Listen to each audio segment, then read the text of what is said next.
Usa ko ka inborn nga saksi ni Jehova. Ang akong maginikanan, ang aking mga magulang ay dati sila ay mga Katoliko. Mga debutado sila sa kanilang paniniwala sa ating pananampalataya na Katolisismo. Ngunit mayroong panahon na mayroong ibang paniniwala na ay mga laing tinuuhan nga nanakasaka sa kabalayan.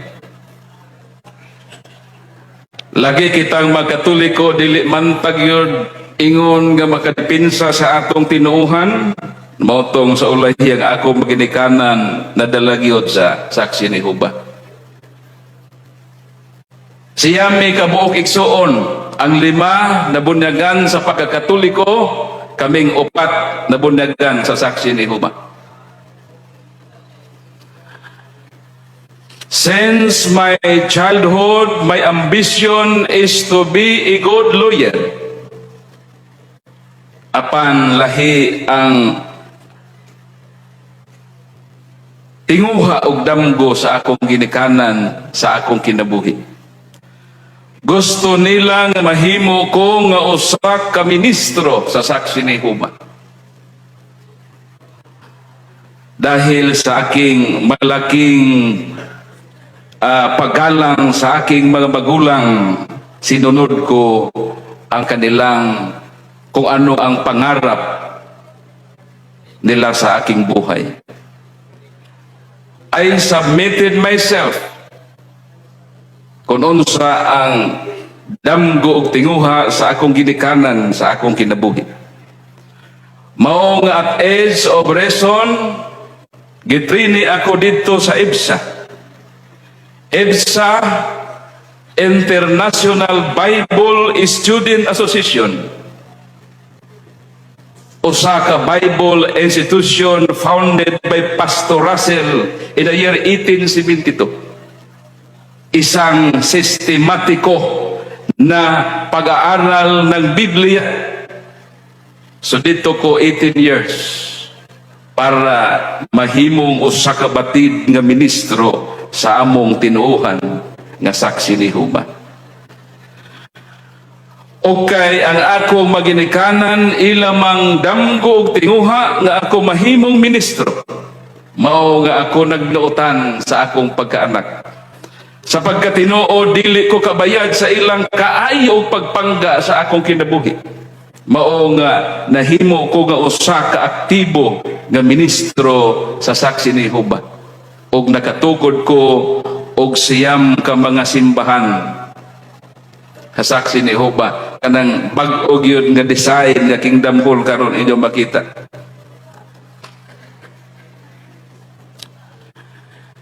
Pero basin mangutana kamo ngano man Brad Paul nga nahimo kamang Katoliko, nga natawo ka man nga saksi ni Jehova og usa ka full-time ordained minister. My dear brothers and sisters, I would like to tell you that I became a Catholic for one single reason, that this church is the true church founded by Christ.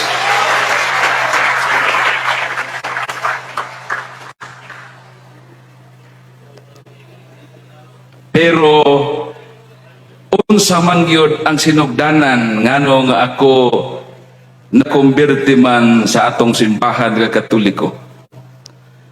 Sa dito pa ko sa EBSA, doon na kami 1-year Bible reading course.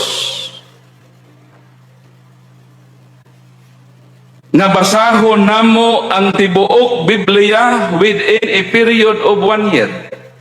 From Genesis up to Revelation. So 18 years ko gitrain sa EBSA, means 18 times po nako nabasa ning among Biblia nga 66 ka libro. Og dinhi ang sukaranan kong pundasyon kung ngano nga nakadesisyon ako nga magkatoliko. Kaysa akong pagbasa sa Biblia, there is no question with regard to the fact that Jesus Christ established a singular church, and this church is Petrine related. Nga sumala pa sa Latin, non valet argumentum contra factum. Walay pangatarungan kung ang argumento nga ang atong Ginoo nagtukod og usa lamang kasimbahan.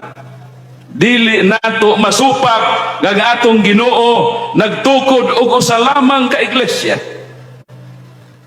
O kana klaro sa gipamong sa atong Ginoo ngadto kang San Pedro sa San Mateo kapitulo 16 bersikulo 18 unsa may giingon sa atong Ginoo.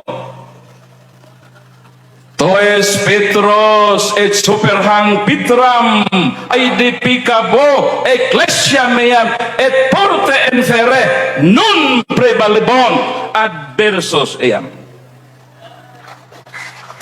And so I tell you, Peter, you are a rock, and on this rock foundation I will build my church, and even the gates of Hades shall not overcome against it. Sa ato pa ang atong Ginoo nagtukod og usa lamang kasimbahan. Og kining simbahan nga gitukod sa atong Ginoo, gipanumpaan sa atong Ginoo, usa siya mosaka sa langit. San Mateo kapitulo 28 versikulo 20, Igo som pobiscum som omnibus devos osque ad secula seculorum. Sa Biblia namo nga saksi ni Jehova mao ang pagkabasa. Tan-awa ubanan ko kamo sa kanunay sa tanan nga mga adlaw hangtod sa katiklupan sa sistema sa mabutang. Nagtuo kami nga si Kristo nagtukod og usa lamang ka iglesia. Ngunit meron kaming pagtuturo na tinatawag apostasy theory. Ano ang apostasy theory? Isang teorya na ang iglesyang itinatag ng ating Panginoong si Kristo noong unang siglo ay tumalikod sa Diyos.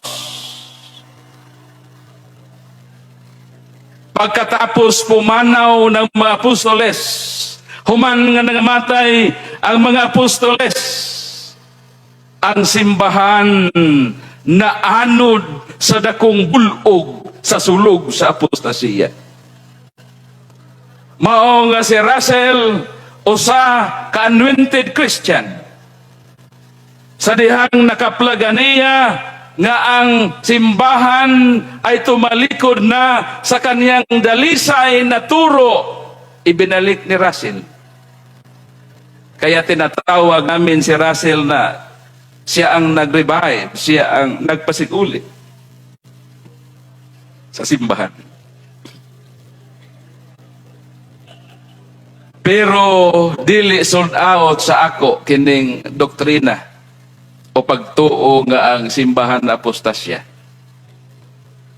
Dili nako madawat as Bible student nga ang simbahan nga gitukod sa atong Ginoo halos 2,000 na katuig ang nanlabay na hanaw. Kaya ako nagtuo nga ang Ginoo dili gyud siya bakakon.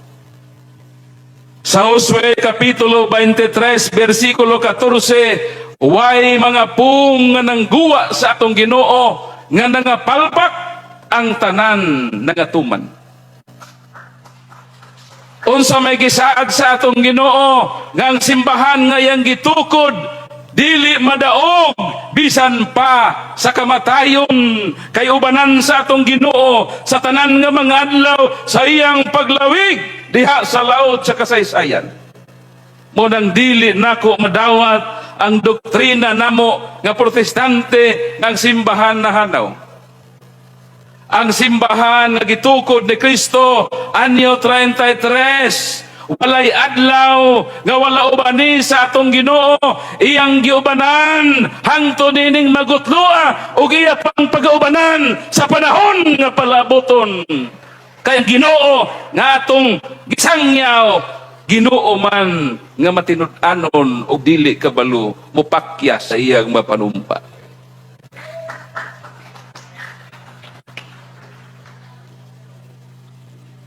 So kung ang iglesyang gitukod sa atong Ginoo way pagkahanaw, ang dakong pangutana mao ba kaha kini ang pundo kadiha ko nahimong ministro?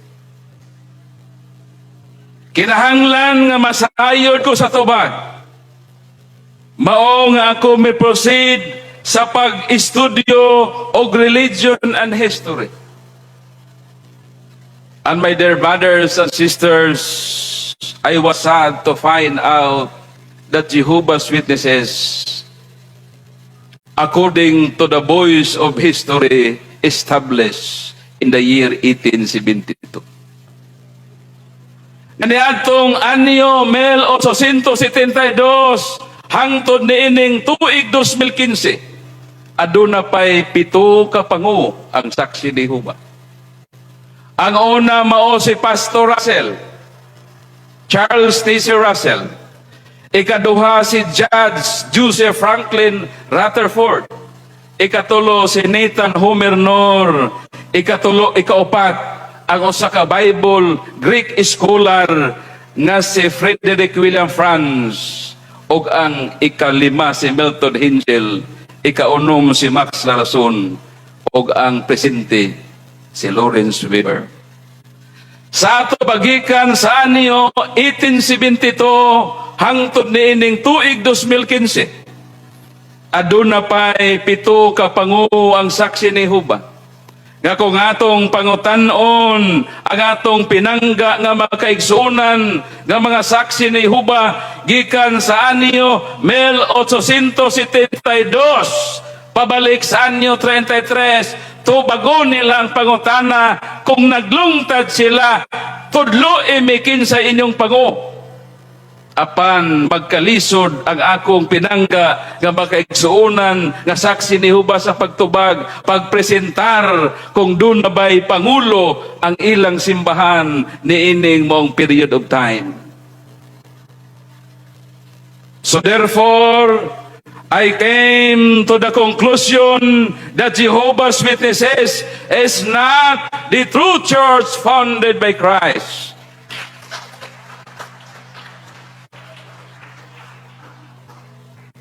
Kundili ang saksi ni Jehova kinsa man di ay ang tinuod nga iglesia. Asa ang tinuod nga simbahan? Diha nagsugod paggitib ang akong pagmahal nga pangitaon ang tinuod nga simbahan sa akong kinabuhi. O garon akong masayra ng tubag, kinahanglan mo padayon ako sa pag-estudyo sa kasaysayan o relihiyon. And finally, with the grace of God, I have found the true church founded by Christ and no other than the one holy, Catholic, and Apostolic Church. Palakpakan nato ang Ginoo. I became a Catholic not because of ignorance, but because of my strong conviction that this church is the only true church founded by Jesus. Maong kinahanglan ko mo decide sa journey sa akong kinabuhi. Ang akong ginikanan, ilang tinguha nga mahimo kong usa ka ordinadong ministro. Apan kay nangita man ko sa tinuod nga simbahan. Sa dihang nakaplagan ako ang tinuod nga simbahan sa akong kinabuhi. Kinahanglan kong mo decide asa man akong pilion ang pagpasakop ba sa simbahan nga tinukod ni Kristo. O ang simbahan ba nga tinukod sa tao. Jesus Christ founded only one true church. So it is a betrayal to God to join churches founded by men. Yes, it is a betrayal to God if I remain minister of Jehovah's Witnesses founded by Russell. Usa ka dako nga pagluib sa Dios kinsa nagtukod sa lamang kasimbahan apan balibara nato ang panawagan sa Dios. God is invited us to join His church. Sumala sa Colosas Kapitulo 3, versikulo 15. Og ang Dios nagdapit sumala sa Juan Kapitulo 10, versikulo 16. Duna ako'y ubang makarnero nga wala pa sa akong turil apan kuhaon ko sila gikan didto. Manhi sila kanako, maminaw sila sa akong tingog. Sa ingon, mahimo raon niya nga usa ka panon, ubos sa usa ka magbalantay.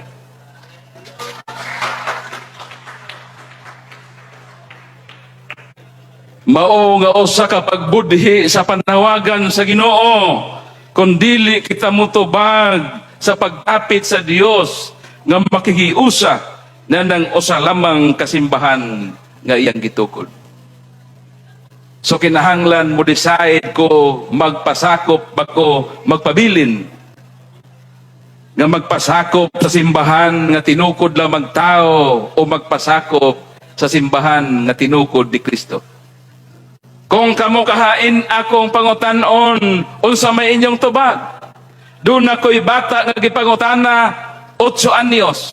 Gipangutana nako siya dong, kung ikaw ang papilion, tubaga ang pangutana, asa may imong pilion, ang simbahan ba na tinukod lamang tao, o ang simbahan ng nagtukod ang Ginoo? Mitubag ang bata, kol akong pasakupan ang tinukod sa atong Ginoo. Sa ato pa, bisan di ay ultimong bata, makabalo mo desisyon kung asay iyang pilion, apan kining mga ministro o mga pastor, dili sila kabalo mo decide kung asa ang ilang pilion, ang tinukod ba ni Kristo o ang tinukod lamang tao. Apan dili sayon ang pag-decide nga magkatoliko. Ngano man para kanako adunay duha ka balidong hinungdan kung nganong dili dayon ako instantly naka-decide nga magkatoliko. Gidangtan pag-unom katuig o sa gyud ko midesidir nga magpabunyag sa simbahan nga katoliko. Dunay duha ka bugat nga hinungdan. Una, ang akong pagkahimong ministro sa Saksi ni Jehovah damgo tinguha sa akong ginikanan. Mao nga akong gi-reject ang akong secular ambisyon kay dili ko kabayad sa kaayo o pagpangga sa akong ginikanan. O ang akong ginikanan, una sila namatay, nagbilin sila kanako og sulat. O kana nga sulat ako nang gi-compile sa mga mahinungdanon nga dokumento sa akong pagkatao. Nga sa matag karon og unya akong utingkayon ang akong pagkaako ning kalibutan. Dili nako malikayan nga makit-an kanang sulat sa akong ginikanan og ako matintal sa pagbasa. Kay mingaon man ta sa atong ginikanan. Pag mabasa na ako ng sulata, dili gyud malikayan nga mudagayday pagtulo ang luha sa akong mga mata. Kay ako, gitugon ako sa akong ginikanan nga Paul, bisan unsa pa ang mahitabo sa dagan sa kalibutan, ayaw gyud og biya sa atong pagtuo nga saksi ni Jehovah kay magkita ra taon niya puhon sa paraiso.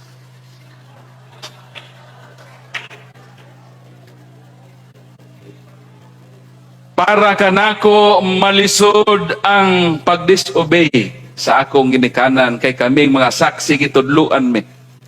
Sumala sa Efeso Kapitulo 6, versikulo 1 hangtod sa 3. Tahuran ninyo ang inyong maginikanan kay kinang unang sugo nga dunay saad aron mo taas ang inyong kinabuhi ug magmuoswagon kamo sa ibabaw sa kalibutan nga inyong gipuy-an. Mao nga sa dihang ang akong ginikanan nakasakit na stroke. Milib ko og 3 ka tuig akong gatiman ang akong ginikanan. Pero nasayod na ko nga ang simbahan maong Katoliko. Pero dili ko mo decide nga naman basin mauray kamatyan sa akong ginikanan. Apan kanang 3 ka tuig nga dito ko nagatiman, ako nang gigamit nga kahigayunan nga palagman ang pagtuong Katoliko. Kaniadto sa dihang aktibo pa ko sa pagkaministro sa Saksi ni Jehova, gibansay ako sa public speaking, argumentation and debate. Usa ko ka apologist. Ngani si Brad Lando Lagulaw, hapit mi nakagdebate ini. Kay gipadadaan ko nig 12 ka lima. Apan wa gyud ko atubanga dining banggiitang debatidor sa Agusan del Sur. Ang akong trainer si Gonzalo Culao nakadebate na ni Brad Socrates Fernandez sa Camiguin. Og sa dihang nagrally mi didto sa Santo Niño Agusan, Surigao del Sur, katuluman si Brad Soc mibalik dito. Ang una niyang pag-adto giatubang si Nicolao, apan sa dihang niuban ko kang Brad Soc sa among rally, wa gyud mugawas si Culao sa iyang lungga. Naninggit ang mga tao nga Culao, kay wa gyud laing makatugbang si Culao ra gyud. So mao na nga sa saksi pa ko ni Jehova, gitudluan mi unsaon sa pagkasilag sa simbahan ng Katoliko. Mao nga kami naning kamot unsaon gyud nga magunob kining simbahan na. Mao nang sa argumentation and debate daghan kog mga libro sa Katoliko apan ang purpose atakihon ang Katoliko. Pero sa dihang nasayod na ko nga ang Katoliko mong tinukod ni Kristo katong mga libro nga akong gistudyuhan aron natakihon ng Katoliko, maura pong libroha ang akong gigamit aron palagman ang akong pagtuong Katoliko. Og usa ni anang malibroha mong libro ni Brother Socrates Fernandez. Kanang libro ni Brad Soc gamito na namo sa una sa debate aron sa pako ng Katoliko. Apan ang akong iyaan anti nako kay ang iyang Biblia ug ang iyang katin-awa ni Brad Soc katong first edition gitago man sa kaban. Motong sa dihang miadto ko sa ilang balay kay igihan man tong akong iyaan, nakit-an nako ang libro ni Brad Soc. Inako te ako hulmo ng imong libro sa Katoliko. Sa iulit dayon. Pag abot na ako sa balay, gipanglaksi na nako ng libro ni Brad Soc. O sa akong giuli, wa man to hibaw is akong ante. Kay balik man po niya otro sa kaban. Nahibaw na siya sa dihang Katoliko na ko gitug-anan nako nga kadtong imong libro ti tan-awa, daghan tog kulang. Mao na sa pag-adto nako sa Cebu, nangayo ko pasaylo kang Brad Soc. First time na mo nga meeting, nga Brad Soc pasaylo ako, nga akong giamong-amongan in tao ng imong libro.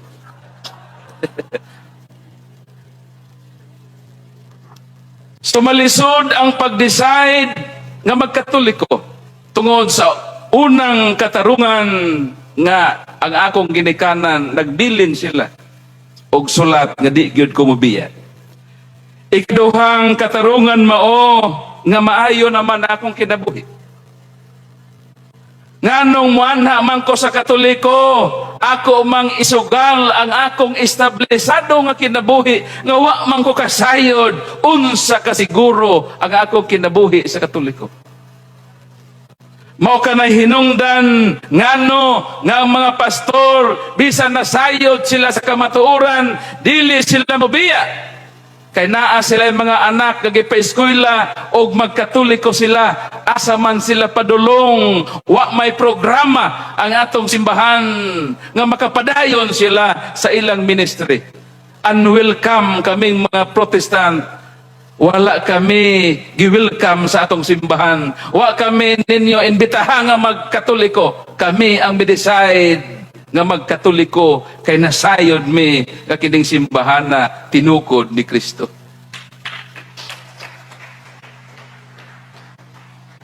Mao nga human nga namatay ang akong maginikanan.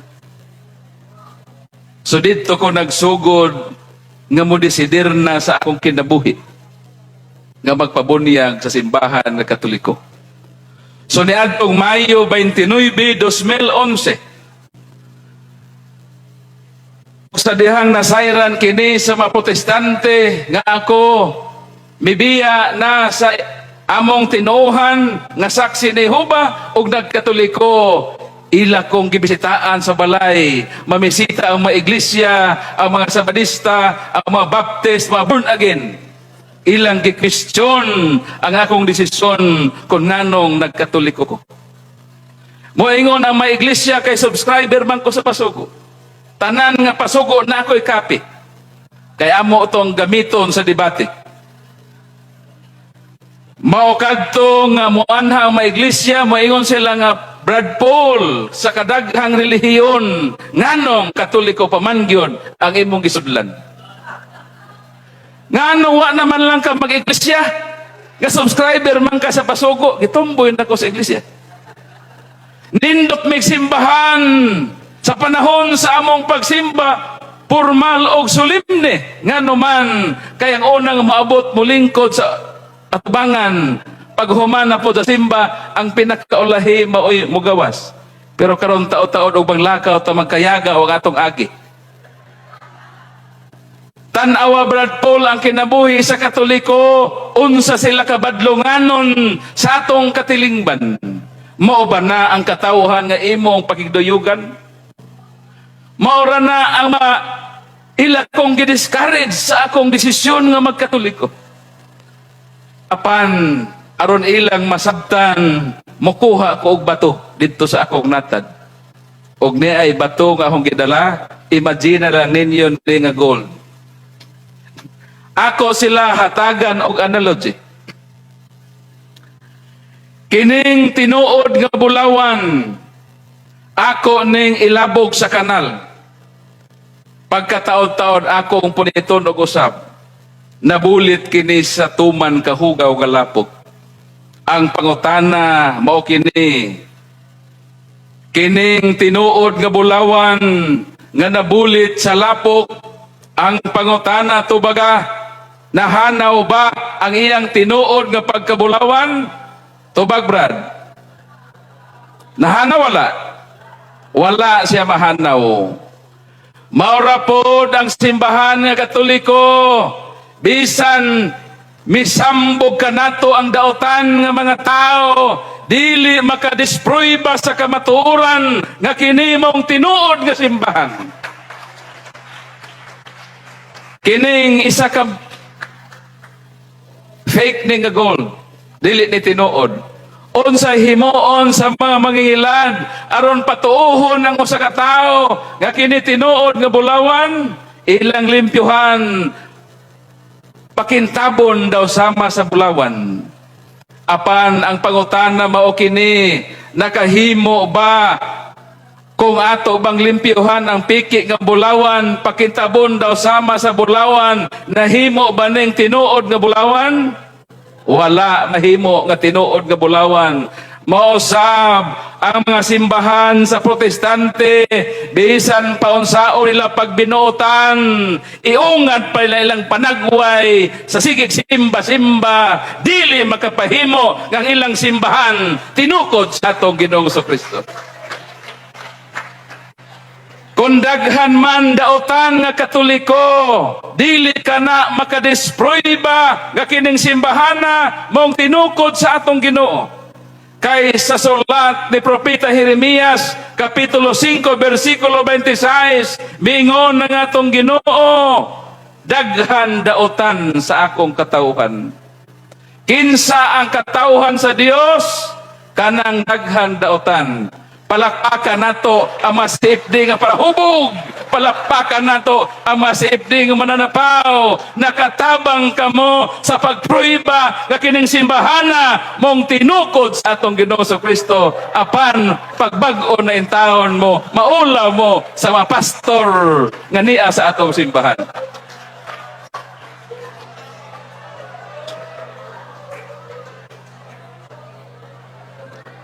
Mao nga akong ingnon ang mga protestante, bisan gamay, dili makatibhang ang inyong pagpangatake sa simbahan. Magpabilin akong maunungon ining simbahana, bisan pa atakihon ninyo sa bisan unsa man nga pagsaway kay kinang tinuod nga simbahan nga tinukod ni Kristo. Palakpakan natong Ginoo.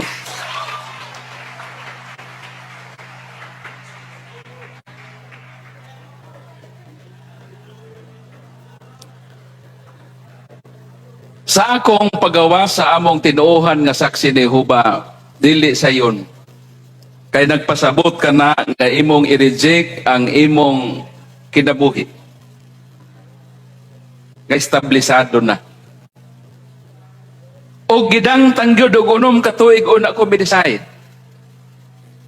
Kay dili ko gusto nga makasupak sa akong ginikanan. Pero unsa may nakatabang kanako nga mo decide nga magkatoliko, bisan pagitugon ko sa akong ginikanan nga magpabilin sa saksi ni Jehova ang pulong sa Dios.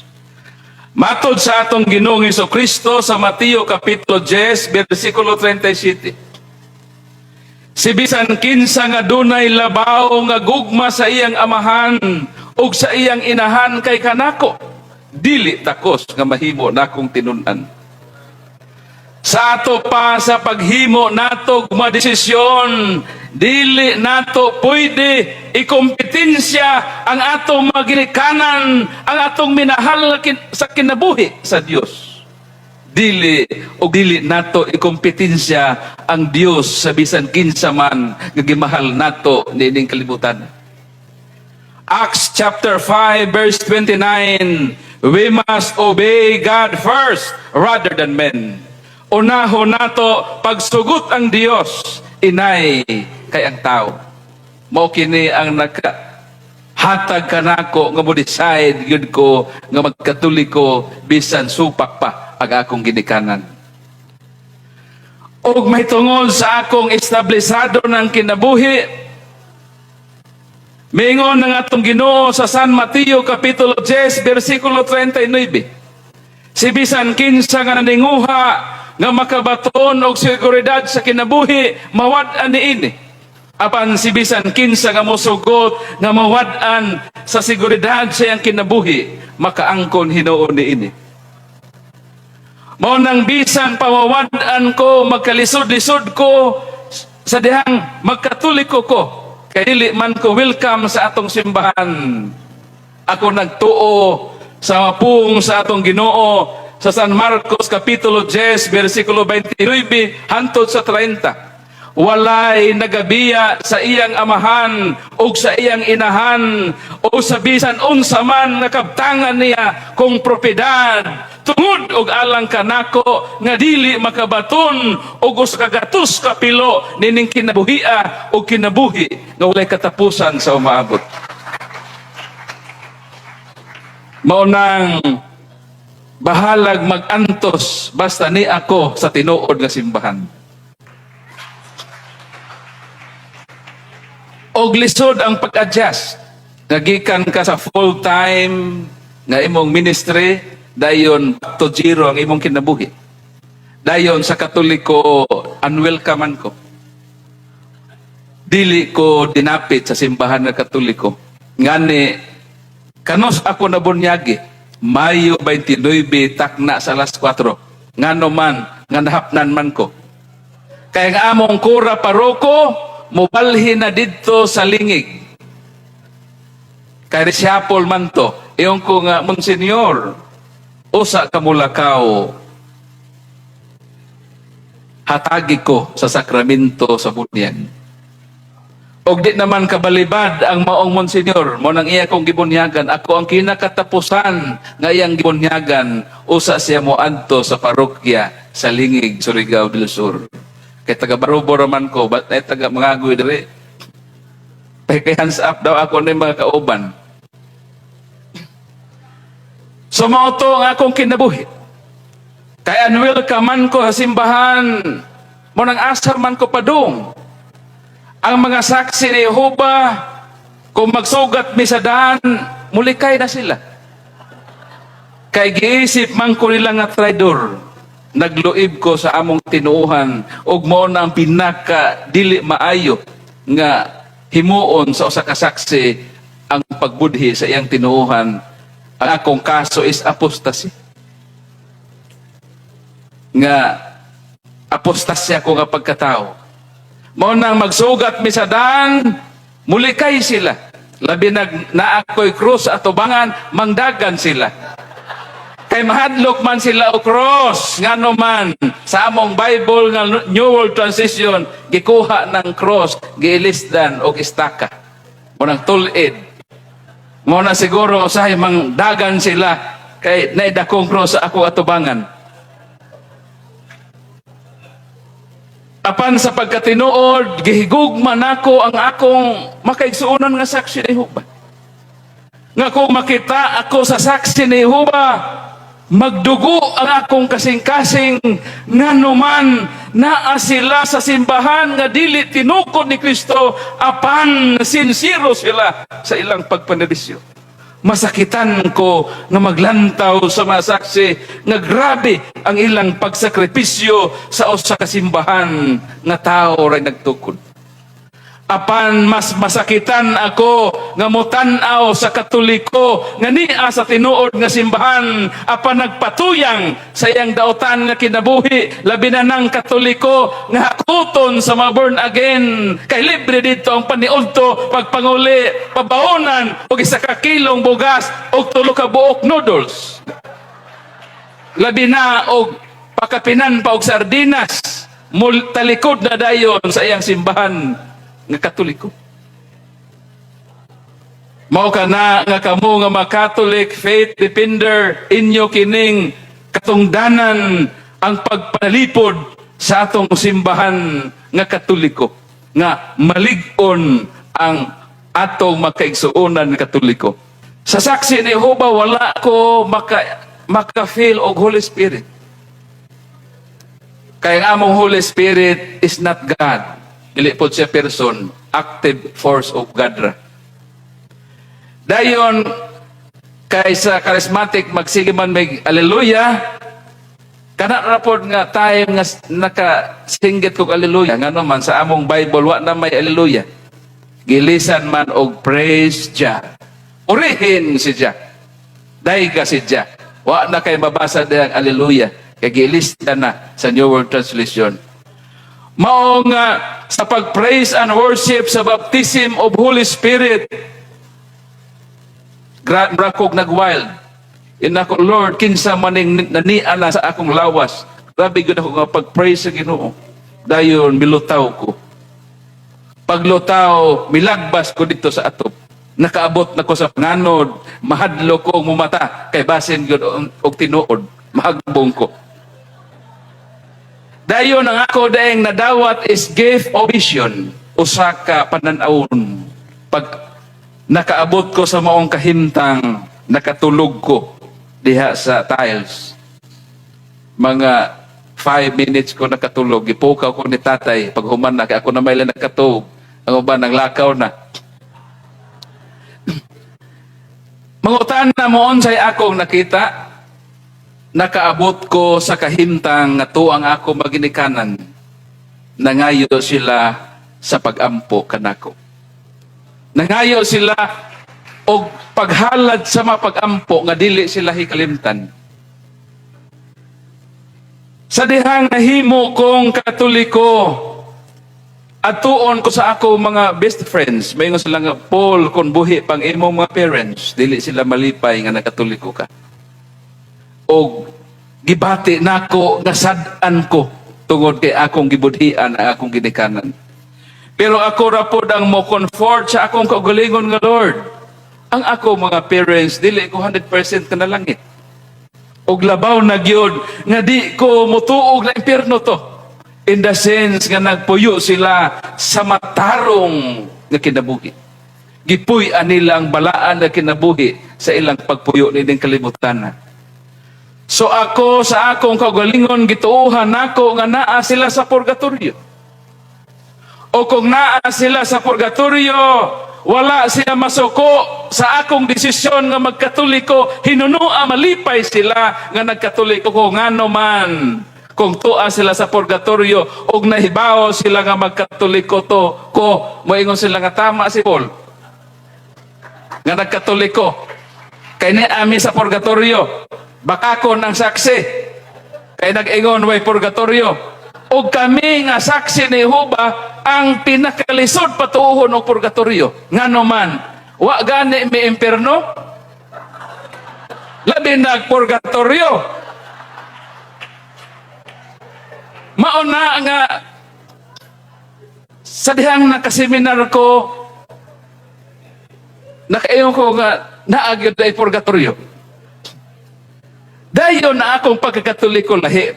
Kaysa dihang mi-decide ko nga magkatoliko, package deal na tanan. Buti pasabot kay kiniman ang tinuod nga simbahan guided sa Holy Spirit nan ang tanan niyang teaching tinuod. Bisan pa wa pa ko makasabot sa doktrina, akong tuhan nga naman ang simbahan, dili masayop. Labi na sa mga dogma. Dogma means official teaching that all Catholics are bound to accept it as true. Dili pwede nga katoliko ta nga di ta mo dawat sa pagpanudlo sa atong simbahan. Bisan pa wala nato nasabti dawato nato kay kamo maunay tinuod mo na gitudlo sa atong simbahan. Mao na akong pagkatoliko bisan na ako iwa nasabti gidawat nako kay mao ang tinuod nga simbahan ang tanan niyang teaching insakto. Mao nang bisan wa ko makasabot og purgatorio, gidawat nako ang purgatorio sa akong pagkatoliko. Pero maingon po na ako marilates nga, Paul, ato tong pagmisahan tong mga parents. Kana mobalibag yun hinoon ko. Ngano man. Nganong balibara nako nga pamisahan, ay girespeto nako ang ako mga ginikanan. Bisan wala na sila nagrespetar ko sa ilang tinuuhan. Mo nang maingon ko nga ayaw. Mo nang pagseminar nako sa Oasis, mga tulo ka tuig na ko ang katoliko na anto, wa gyud ko magpamisa sa akong ginikanan. Mo nang sa dihang gipadayag wa ko mangayo sa Ginoo bisan unsa kay ako mi seminar lang ko kay makikita ko sa akong mga converted pastors, kaya nagtuo man ko nga ako ra isa sa Surigao. Ako ra man isa nga nakatoliko siguro. Pag ingon nga naay mga converted, mo nang sa Cebu, mo nang nangandoy ko nga makikita sa mga converted pastors. Moto nga ang gihatag sa Ginoo bisan wa ako mangayo, iyang gireveal kanako nga dunay purgatory. Mao nga pag-uli nako sa Mindanao, dinhi sa Surigao, nagsugod ayon ko, miadto ko sa among kura paroko. Og dito ko nagsugod nga magpamisa na paghalad sa mapag-ampo sa kalang sa akong pinangga nga maginikanan. Mao nang sa akong pakita dito sa purgatory nga grabe ang pag-antos, pagtiyabaw sa mga tao. Usa sa atong santos mingon ang kasakit sa impierno daw sama ra pod sa pag-anto sa purgatorio. Tinuod na kay sa video nga ang uluhan ang impierno tinuod kung inyo nang tan-awon the hell is real. Makita ninyo unsa ang pagpanihagit mo sa akong nadunggan sa akong vision sa akong naabtan dito sa vision nga purgatory. Mo nang dili nako kaya nga madunggan ang pag-anto sa akong ginikanan. Mao nang ang Dios adunay purpose kung nganong iya kong gidala nining simbahan nga tinukod ni Kristo. Kay isip anak, dili ko makatugot nga magantos ang ako maginikanan sa tuman nga kasakit nga ilang gibati dito sa purgatorio. Maunang miuli ko sa Mindanao, dayon i-invite ko ni Tatay Dudong Lemchua, presidente sa Cebu Catholic Television Network, nga dito na kumupuyo sa Cebu. Dayon naman ko'y program sa radio sa Surigao, ako sa giplastar ang tanan. Gihatag na ako ang Brad Alan Mihares, ang programa o siya ang may continue. Mauna akong kinabuhi din sa simbahan na tinukod sa atong Ginoong Kristo. Dili na ako kalimtan ni atong Mayo 29, 2011 o sa ako migawas sa simbahan na naat ko sa Ginoo. Lord, daghang salamat ni anak ko sa imong simbahan na gitukod. O suma sa imong puong diha sa Salmo 90:10, ang kinabuhi sa tao is 70 to 80. Ang life span sa tao is 70 to 80. Kanos ako nabunyagan, ang akong edad 36 anyos. Mayon ko nga, Lord, ako nang na-consume ang almost half sa life span sa akong kinabuhi. Kining katapusang anib sa akong kinabuhi, ako nang ihalad kanimo. Magpabilin ako nga maunungon dinhi sa simbahan nga imong gitukod hangtod sa katapusang gutlo sa pagpitik sa akong kasing-kasing. Hinaot kamong magkatoliko dili na unta mubiya sa atong simbahan. Ngano man daghanang mga pastor ang namalik sa sabakan sa atong simbahan nga katoliko. Kung gusto ninyo nga magbag-o sa inyong kinabuhi, paningkamot nga baguhon kamo, pinaagi sa grasya sa Dios, apan magpabilin kamo, nining usa lamang kamatuod nga simbahan, nga gitukod sa atong Ginoong Kristo, ang Santa Iglesia Apostolika Katolika Romana.